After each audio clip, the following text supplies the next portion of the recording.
मैं तो आईएएस के लिए पढ़ाता हूँ। अगर आप आईएएस की तैयारी करेंगे तो इनडायरेक्टली कहीं ना कहीं मुझे उससे फ़ायदा ही होगा। पर ईमानदारी की बात यह है कि वो अकेला रास्ता नहीं है। एक बात को ठीक से आईएएस बनने का मजा क्या है कि आपका सोचने का तरीका बहुत साइंटिफिक हो जाता है। आप फैक्ट्स पे बात करते हैं, तथ्यों पे बात करते हैं, आर्गुमेंट से बात करते हैं, इमोशन से बात नहीं करते हैं, समझदारी से बात करते हैं। हमारे देश में जो आबादी है वो आबादी, अब सेंसस जब भी होगा पता लगेगा, पर हम मान के चलते हैं कि वो आबादी लगभग 145 करोड़ के आसपास इस समय हो चुकी है। पूरे इंडिया की बात अगर हम करें 145 करोड़ में से अगर मैं कहूं कि जो लोग 21 साल या 18 साल से मान लीजिए 30 की उम्र के बीच में है, इन 12 साल में है, मेरे ख्याल से ये आबादी भी कम से कम 12, 15, 20 करोड़ के आसपास तो होगी ही होगी। अगर ये 20 करोड़ लोग सोचे कि मैं आईएएस बनना है, या इनमें आधे भी सोच लें, 10 करोड़ सोच लें, आपको ये समझना है कि आईएएस पूरे भारत में कुल मिला के 6000 होते हैं, जिनमें से भी 5000 लोग हैं। आईपीएस भी इतने ही होते हैं, 5-6 हजार के बीच में होते हैं। अगर 10 करोड़ लोग सपना देखेंगे उन नौकरियों का, अगर मैं सारी सिविल सर्विसेज मिला लूं, सेंटर की, स्टेट की, सब मिला लूं, तो सेंटर की कुल 20 सर्विसेज मान लीजिए, सबका काटा अगर हम 5000 भी एवरेज रखें तो 1 लाख लोग होंगे। आपके स्टेट का मान ले, स्टेट में मान लेता हूं कि 2-3 हजार लोग होंगे जो सरकारी नौकरी में ठीक पद पे होंगे। उससे ज्यादा का तो काटर नहीं होना चाहिए, क्योंकि स्टेट बहुत छोटा आपका है, आबादी बहुत कम है।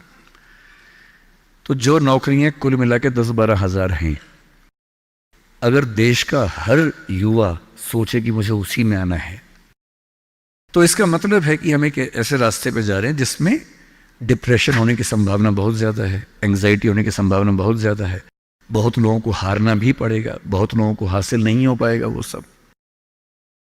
तो मैं जो आपसे कहना चाह रहा हूँ, सरकारी नौकरी ठीक है, कोशिश करने में बुराई नहीं है, सरकारी नौकरी में कुछ चीज़ें अच्छी होती हैं, पर अपने मन से ये बात निकाल दीजिए कि मुझे केवल और केवल सरकारी नौकरी में ही जाना है।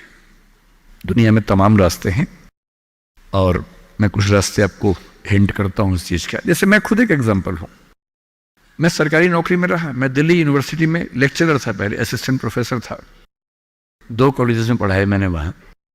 फिर आईएएस का एग्जाम दिया, सिलेक्ट हो गया, उसमें 6-7 महीने वहां नौकरी की, फिर वो भी छोड़ा। अब मैं अपना काम करता हूं, सेल्फ एम्प्लॉयड हूं। और मैं ईमानदारी से आपसे कह रहा हूं, आप जब भी कोई फैसला करेंगे अपने बारे में, कभी ना कभी आपको फील होगा, बेशक 1 सेकंड के लिए, कि आपने गलत किया। कोई भी फैसला हो, आप स्पाउस सिलेक्शन करेंगे अपने लिए, कितना भी सोच के कर लें, जीवन में कभी ना कभी लगेगा गलती हुई, अक्सर लगेगा ठीक किया, कभी कभी लगेगा गलत किया। और ऐसा नहीं कि आपने एक्स के बदले वाई किया होता तो नहीं लगता, तो भी लगता। दिक्कत ये नहीं है कि मैं एक्स को चुनूं या वाई को चुनूं, आप जिसको भी चुनेंगे पूरा पैकेज साथ में आता है, अच्छी चीजें भी, खराब चीजें भी। जो अच्छा आएगा उस पर आपका ध्यान नहीं जाएगा, क्योंकि वो तो फॉर ग्रांटेड है। जो मिल जाता है वो मिट्टी हो जाता है, कोई वैल्यू नहीं करता उसको। जो मिस हो जाता है वो चुभता है। और जो चीज दूसरे ऑप्शन में अच्छी थी, इसमें नहीं, आप बार बार वो देखते, अरे यार वो ठीक था, अरे यार वो ठीक था। जबकि वहां 12 प्रॉब्लम्स थी, यहां 2 प्रॉब्लम है। पर हमारी ह्यूमन कॉन्शियसनेस ऐसी है कि जो छूट गया उस पर नजर ज्यादा जाती है, जो मिल गया मिट्टी हो जाता है। एक बड़ा प्रसिद्ध शेर मैं कई बार कोट करता हूं, मतलब दुनिया जिसे कहते हैं जादू का खिलौना है, मिल गया वो मिट्टी है, नहीं मिला वो सोना है। जो नहीं मिलता है ना, वो बड़ा परेशान करता है। ये नौकरी के मामले में भी है। पर मैं ईमानदारी से कह रहा हूं कि मुझे आज तक जिस एक फैसले पर 1 सेकंड के लिए भी नहीं लगा कि मैंने गलत किया, वो नौकरी छोड़ने का फैसला है। मुझे आज तक नहीं लगा कि मैंने गलती की, क्योंकि मुझे लगता मैंने एकदम ठीक किया। मैंने अपने स्वधर्म, अपने नेचर के अनुसार सही किया। इस बच्चे ने बड़ा खूबसूरत सवाल पूछा कि आप आईएएस एलाइड की नौकरी छोड़ के टीचिंग में क्यों आ गए। मैं इस सवाल में दूसरा सवाल जोड़ देता हूं। हमारे सामने प्रेम सिंह जी बैठे हैं, मुख्यमंत्री जी बैठे हैं, वो टीचिंग की नौकरी छोड़ के पॉलिटिक्स में क्यों आ गए? दो एग्जाम्पल्स हैं आपके सामने। इन दोनों में एक तारतम्य है, एक रिदम है, एक लय है दोनों में। वो टीचर बने, उनको फील हुआ कि उनका स्वधर्म टीचिंग से ज्यादा कुछ और है।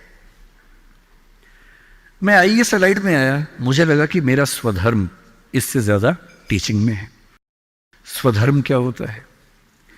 आपने गीता पुस्तक का जिक्र सुना होगा, उसमें श्री कृष्ण ने स्वधर्म का जिक्र किया है। यहां बहुत सारे बच्चे बौद्ध समाज से होंगे, महात्मा बुद्ध ने भी इस बात पर खूब जोर दिया है। सारे धर्मों, सारे दर्शनों का जो सार है वो ये है, हर व्यक्ति हर काम के लिए फिट नहीं होता है। दो चीजों पे गौर करना है। पहला, मैं क्या अच्छा कर सकता हूं, मैं कैपेबल किस चीज के लिए हूं। दूसरा, मुझे क्या करने में मजा आता है। और जहां इन दोनों का इक्विलिब्रियम हो, जहां ये दोनों बातें मिल जाएं, वो आपका स्वधर्म है। यानी जैसे मैं सिंगर बनना चाहता था, पर मैं इतना गंदा गाता हूं कि मैं जब घर में गाता था मेरे पेरेंट्स बोले तो मैं भारतीय सेना में चले जाना चाहिए, बिना बंदूक के विदेशी की तरह देख के गा देना, बस वैसे ही मर जाएंगे सारे के सारे। सही बात है भाई, ये भी ठीक बात है। तो मेरा मन था कि मैं सिंगर बनूं, पर गला कौवे जैसा भगवान ने दिया, कोयल जैसा नहीं दिया, तो मैं सिंगर नहीं बनूंगा। मेरे मन से क्या होता है, अच्छा लगने से क्या होता है भाई? सुने भी तो कोई मेरी बात को, मेरे गाने को सुने भी तो सही कोई। तो मेरा मन क्या करता है काफी नहीं है। दो चीजें हैं, मैं क्या कर सकता हूं